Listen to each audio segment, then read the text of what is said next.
นี่มหอบយើងអាហ្នឹងនេះសាច់ជ្រូកឆាសណ្តែកគួរឆាសណ្តែកគួរមួយសាច់ជ្រូកខ្ញុំផ្លែមានប៉ុណ្ណាសាច់ជ្រូកប៉ុណ្ណាហើយរបៀបហាន់សណ្តែកគួរយើងមិនបាច់ថតទេព្រោះអីខ្ញុំនៅម្នាក់ឯងអត់មានជើងកាមេរ៉ាហើយក៏អត់មានអ្នកជួយថតយើងនឹងហាន់កង់វែងហ្នឹងមកហើយសាច់ជ្រូកនេះយើងហាន់ស្ដើងមកចាំមើលដល់ពេលខ្ញុំហាន់ស្ដែកហាន់សាច់ហើយចាំខ្ញុំថតឲ្យមើលម្ដងទៀតហើយឥឡូវយើងចាប់ដើមទៅហាន់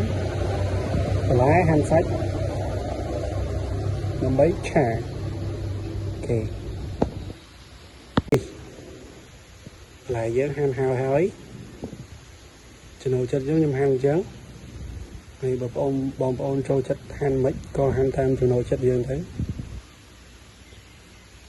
ហើយសាច់ក៏យ៉ាងដែរនេះហាន់ហើយគឺហាន់អញ្ចឹងមកអាហ្នឹងដូចគ្នាយើងតាមចំណូលចិត្តយើងចង់ហាន់មិនក៏បានដែរខ្ញុំដាក់សាច់ផ្សេងស្បែកផ្សេងខ្លាញ់ផ្សេងអញ្ចឹងទៅខ្លាញ់យើងយកទុកសម្រាប់ចំហៀវវាឆាខ្ទឹមអញ្ចឹងហ្នឹងហើយយើងមើលតិចទៀតសាច់នេះយើងលាងហើយនៅតែបន្លែចាំយើងយកបន្លែទៅលាងហើយចាំយើងឆាយើងបន្លែស្អាតដាក់វាឲ្យសោះទឹកហើយចាំយើងចាប់ដើមឆាទៀតធ្វើទាំងអស់គ្នានេះយើងចាប់ដើមឆាយើងធ្វើខ្ទឹមឲ្យស្ងួយមក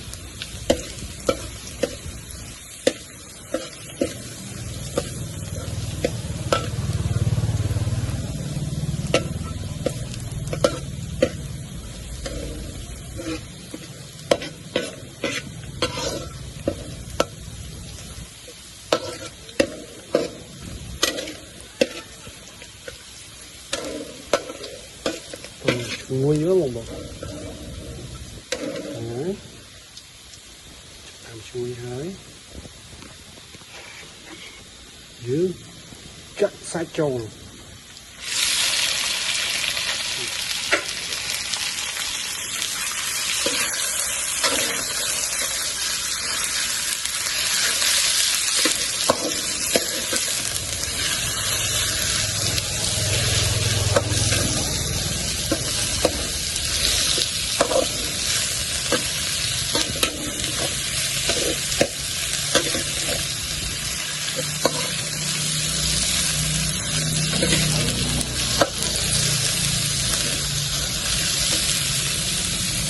យើងឆាសាច់នេះឲ្យវា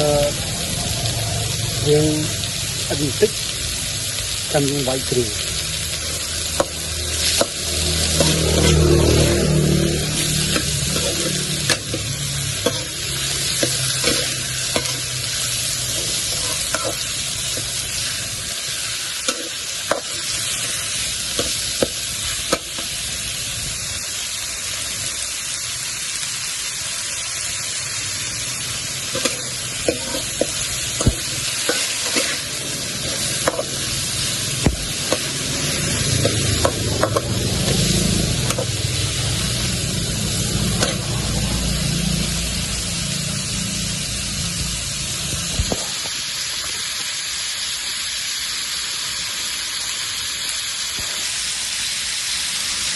ដល់ដាក់គ្រឿង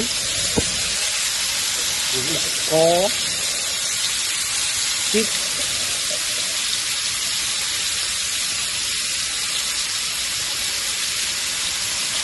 អូខេ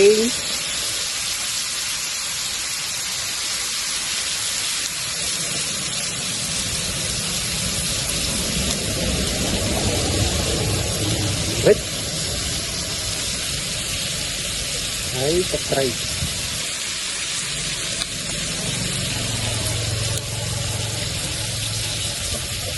ប្រៃផ្អែមល្វីទីចប់អីយើងដាក់តាមចំណូលចិត្តហើយយើងឆាវាណា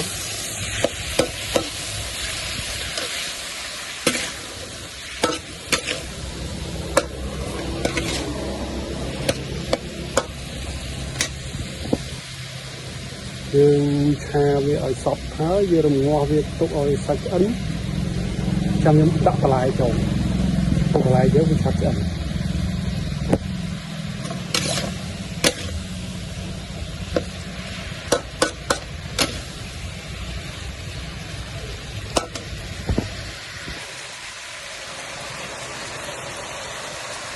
dưới chắc lắm bông và lá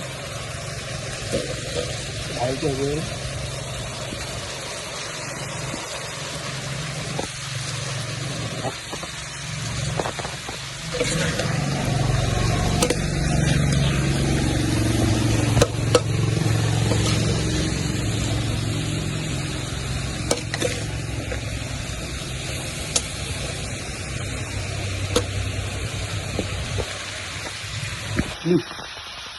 mà cái pin thấy không còn mình cầm tập lại cái ấn dưới đặt chót nói không bay cho mình